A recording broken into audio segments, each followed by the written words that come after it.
कहानी का शीर्षक आलसी लड़का। एक बहुत ही भोला भाला सा आलसी लड़का था। वह कोई काम नहीं करना चाहता था, बस खाना खाता, घूमता और सोते रहता था।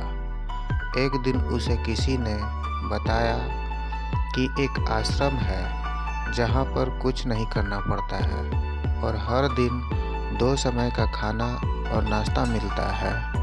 तुम वहाँ जाके रहो। उस आलसी लड़के ने सोचा कि ये तो बहुत ही बढ़िया है और वह उस आश्रम में जाकर रहने को सोचा। और फिर वह भोला भाला आलसी लड़का अपना सारा सांसारिक जीवन छोड़कर उस आश्रम में जाकर रहने लगा।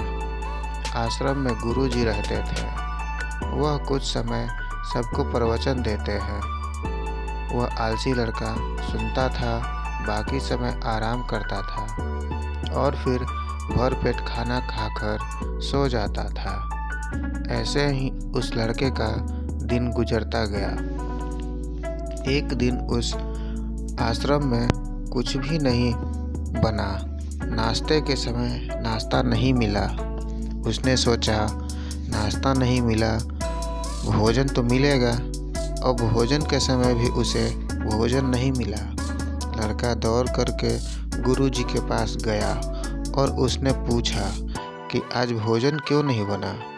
गुरुजी ने कहा कि बेटा, आज एकादशी है और जितने भी आश्रम के सदस्य हैं उनका उपवास है और तुम्हारा भी आज उपवास है।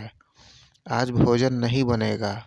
वह लड़का आलसी था और उसे भूख भी बहुत लगता था। उसने गुरुजी से बोला कि मैं उपवास नहीं रहूँगा, मुझे भूख लगी है, मैं खाना खाऊँगा। गुरुजी ने बोला, ठीक है, जाओ भंडारे में से सामान लेकर के आओ और आश्रम में नहीं, बाहर लेकर जाकर इसे बना लो।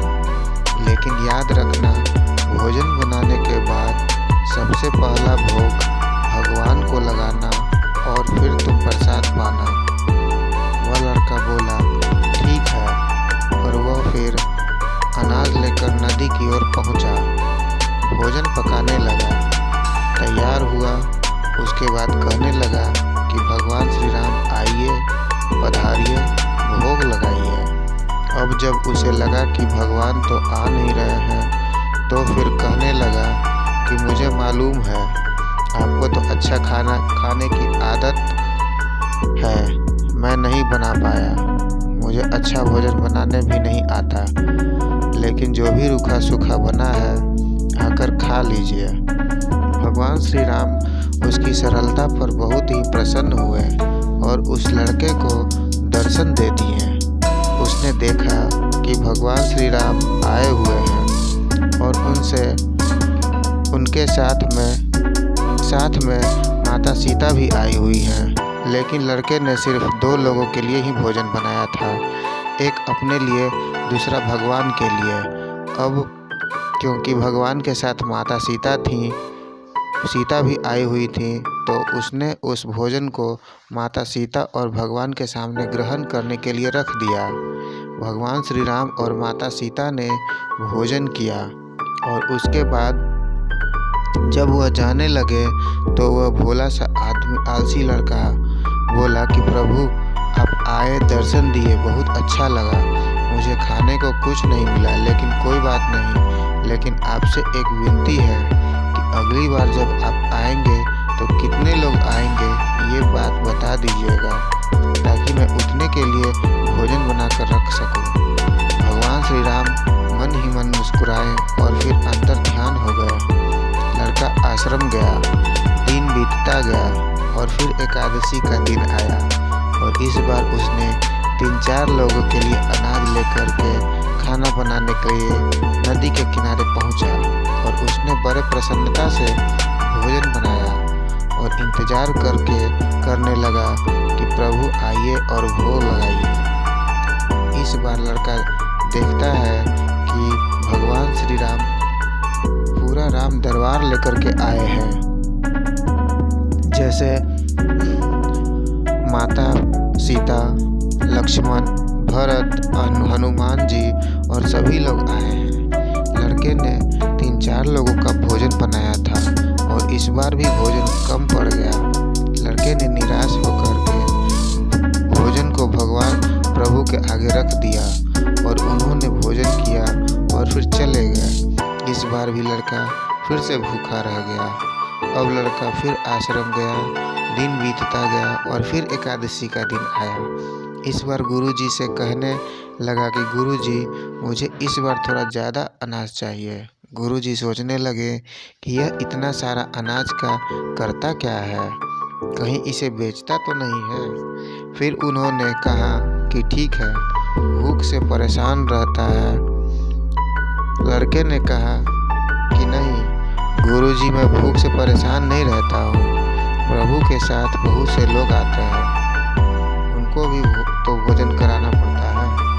गुरुजी को लगा लड़का पागल हो गया है, लेकिन गुरुजी ने सोचा कि चलो एक बार चलकर देखते हैं कि लड़का इस अनाज का करता क्या है। वह भोला सा लड़का अनाज लेकर के नदी के किनारे पहुंचा और इस बार भोजन बनाया नहीं।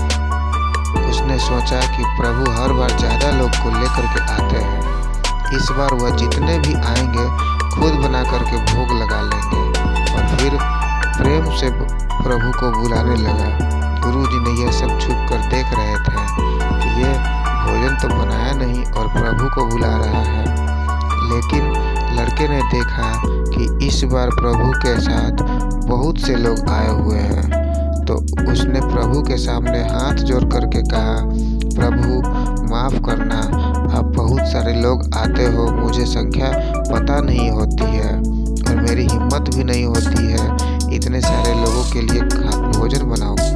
आप स्वयं आइए, बनाइए, खाइए और भोग लगाइए। प्रभु मुस्कुराते हैं और अपने साथ आए सभी लोगों के साथ मिलकर के खाना बनाते हैं। गुरुजी ने यह सब छुप करके देखते हैं और फिर लड़के के पास आ करके कहते हैं कि तुम ये क्या कर रहे हो।